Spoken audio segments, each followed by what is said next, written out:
A soldier returned to visit his 8-year-old daughter and froze when he saw the red marks on her arms. He hadn't spoken a word in over 7 minutes. The man stood motionless in the elementary school parking lot, boots planted like anchors in the asphalt. The principal's office door stood ajar behind him. His daughter's teacher had walked away minutes ago. Nobody dared approach now, because the look in his eyes haunted, locked on the red welts trailing his daughter's arms, was the look of a man who had faced death and survived.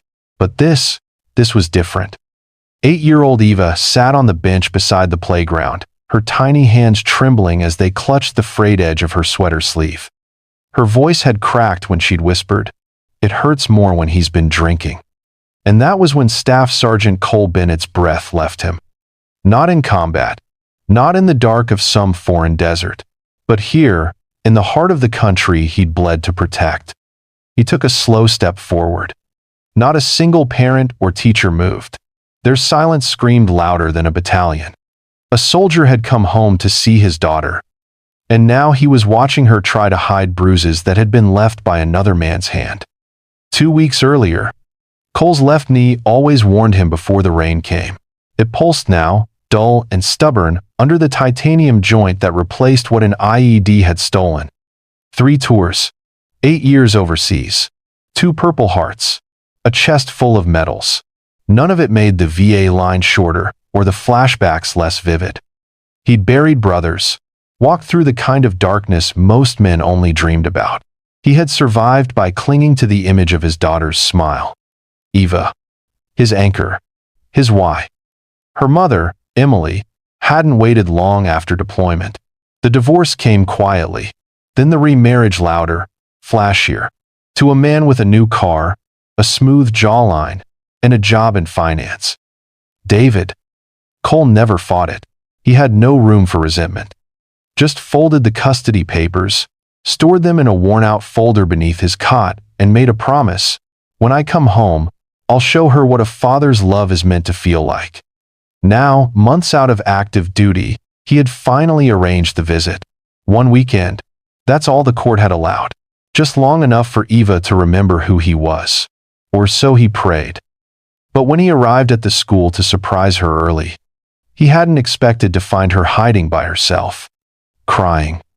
Cole had seen hurt before, but this was different. This wasn't the shattered agony of a wounded soldier. This was the quiet ache of a child too afraid to speak. And she had said just enough. Sometimes, he gets mad and uses the belt. The teacher had tried to intervene, claimed protocol, suggested maybe the marks came from a fall. Cole hadn't needed her permission.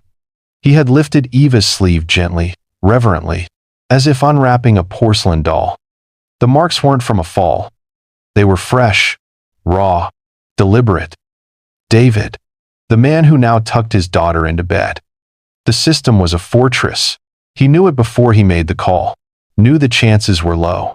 He was a non-custodial parent, a military man, emotionally unstable in the eyes of bureaucrats. A possible threat. But he called anyway. CPS logged the concern, promised to look into it. No timeline, no urgency. The school principal had already pulled Eva back inside. Told Cole his presence was causing a disruption. As if the real disturbance wasn't the bruises on a child's arms, but the man who dared ask why they were there.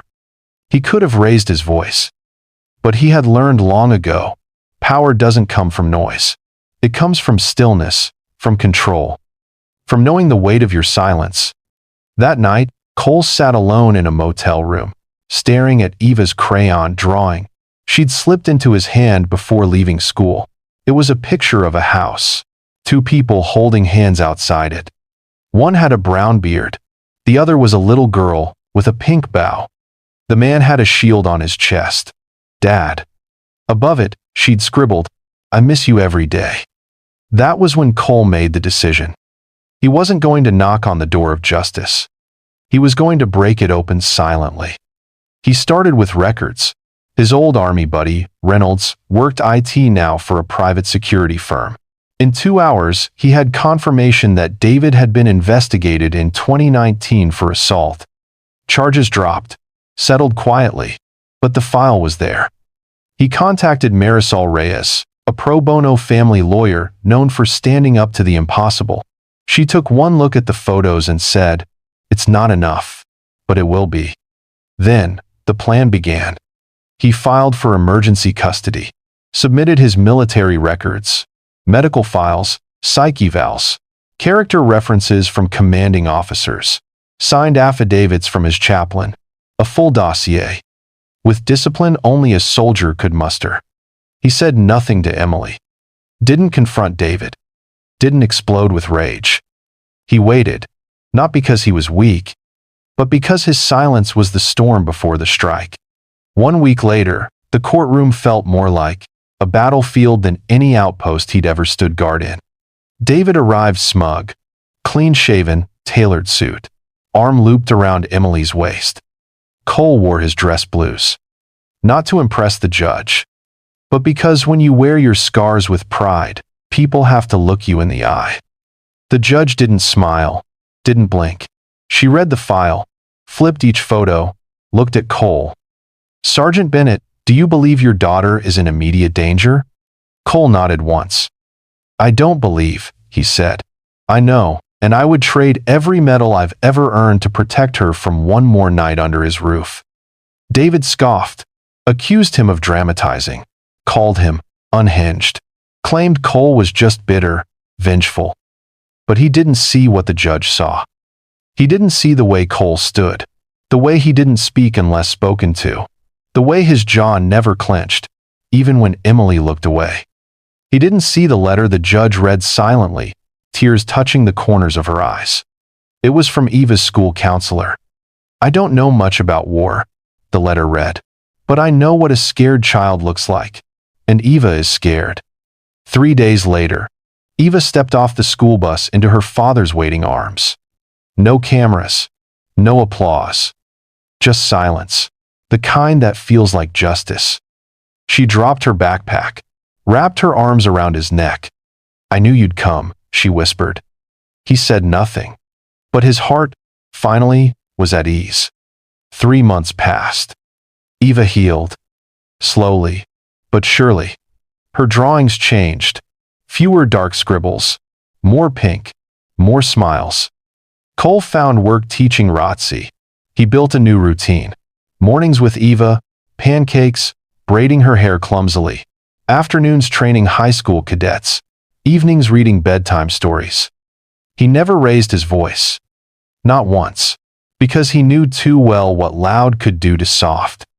One afternoon, while waiting outside the courthouse for the final custody hearing, Cole noticed David standing by his car, sunglasses on, smirking. "You won't win," David muttered as Cole walked past. Cole paused, looked at him, really looked, and then said the line that would echo long after the judge's gavel fell. "I don't need to win. I just need her to never flinch again when a man walks into the room." The judge ruled in Cole's favor. Full custody. Supervised visitation for Emily. No contact for David. No headlines. No newspaper coverage. But the teachers at Eva's school noticed the change. She smiled more, walked taller, and at the year-end assembly, when parents were invited on stage, she took her father's hand and whispered into the mic, "This is my hero. He doesn't wear a cape. He wears silence." A month after the final ruling, on Veterans Day, the school hosted a ceremony. Cole didn't want to go. He wasn't there for recognition. But Eva begged. He stood at the back of the auditorium, hands behind his back, watching other veterans receive handshakes and applause. When Eva's class was called on stage, she broke rank, walked straight to the back, took her father's hand, led him down the center aisle. The crowd didn't clap at first. But then one teacher stood, then another, and another.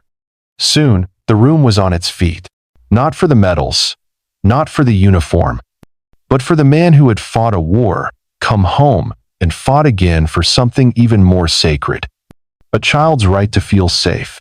Sometimes, the fiercest battles are fought in silence, not on foreign soil but in courtrooms, classrooms, in quiet rooms where children whisper truths they're too afraid to scream.